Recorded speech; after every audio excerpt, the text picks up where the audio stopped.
그럼 대안은 무엇인가? 유동근 목사에 대한 지방교회 측의 간략한 비평. 최근에 유동근 목사가 지방교회 측을 비판하는 유튜브를 계속 올리고 있다는 소식이 있습니다. 한때 몸 안의 한 형제로 불리던 사람이 기독교 목사이자 전직 총회장 혹은 신학 박사로 불리기를 좋아하는 길을 선택한 것은 본인의 자유입니다.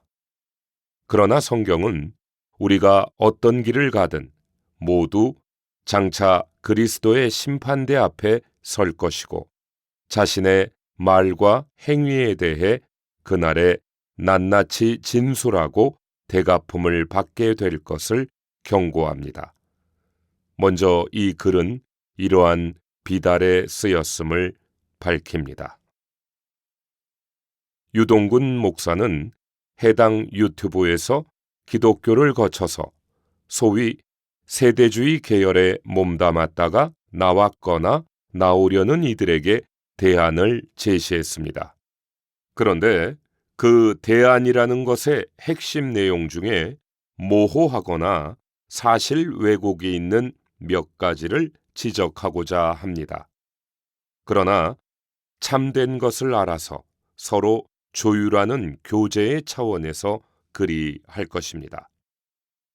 첫째, 유동근 목사가 주장하는 복음은 불신자에게만 해당되는가 아니면 사도 바울처럼 이미 거듭난 사람에게도 여전히 복음 전파가 필요하다고 보는가?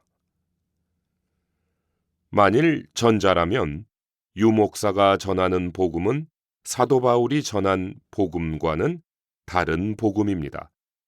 사도 바울은 로마서에서 이미 부름받은 성도가 된 로마에 있는 여러분에게도 복음을 전하고자 했습니다. 그런데 유 목사는 유튜브에서 진짜 생자배기에게 복음 전한 것과 계시록 마지막에 값없이 생명수를 받으라는 말은 강조하면서 정작 복음의 완성인 그 앞에 새 예루살렘은 경시하는 듯한 미심쩍은 태도를 보이고 있습니다.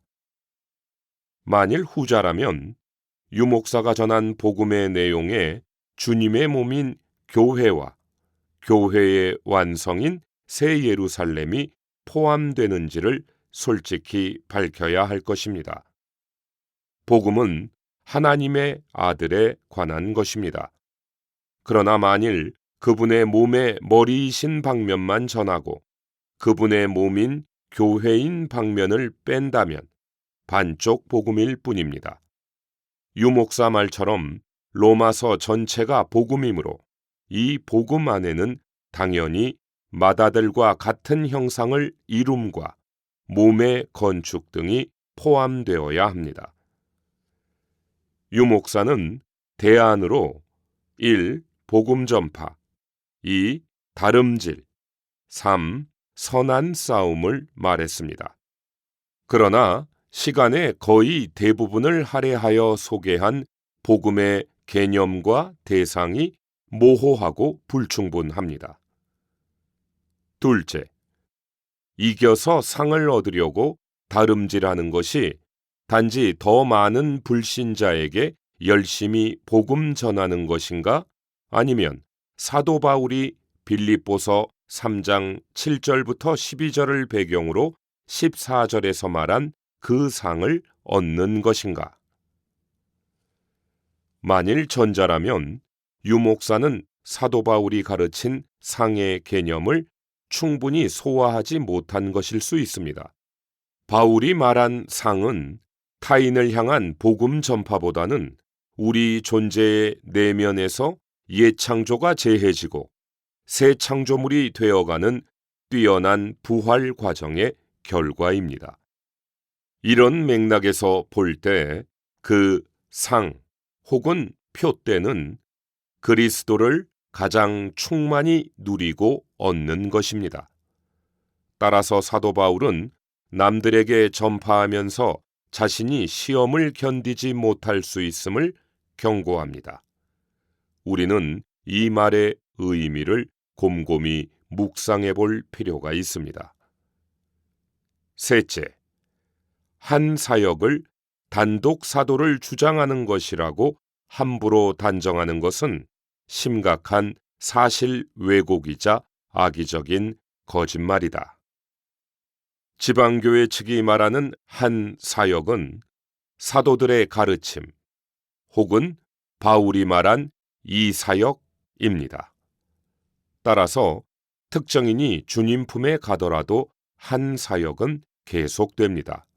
참고로 사도들의 가르침은 신약 전체인데 요약하면 신격의 모든 충만인 그리스도와 그 그리스도의 충만인 그분의 몸인 교회, 즉 새 예루살렘입니다. 이것이 우리의 헌법입니다. 모든 사역자는 이 헌법의 통제 아래 있어야 합니다. 만일 유목사도 바울이 말한 이 사역에서 벗어났다면 더 이상 신약의 사역자가 아닙니다. 넷째, 선한 싸움은 불신자 구령 때뿐만 아니라 주님의 몸인 교회를 건축할 때 더 치열하다. 이것은 내 교회와 음부의 문들의 전쟁을 말씀한 것에서 쉽게 알 수 있습니다. 바울도 주로 다른 가르침으로부터 성도들을 보호하는 문맥에서 복음의 변호와 확증이라는 표현을 썼습니다. 따라서 분명한 교회론이 정립되는 것이 영적 싸움에는 필수입니다. 끝으로 유동근 목사가 불신자 복음 전파에 수고한 세월은 귀하고 주님께서 보상하실 것입니다. 또한 이처럼 진리 방면 혹은 사실 확인은 얼마든지 서로 교제할 수 있습니다. 그러나 진리와 무관한 다른 지체들의 약함을 공개적으로 드러내는 것은 매우 조심해야 할 것입니다. 어떤 명분을 내세우든 하나님의 사랑의 본성에 어긋납니다. 우리 모두를 불쌍히 여겨주사 행여 마귀에게 쓰임받지 않고 함께 주님을 기쁘게 하기 원합니다.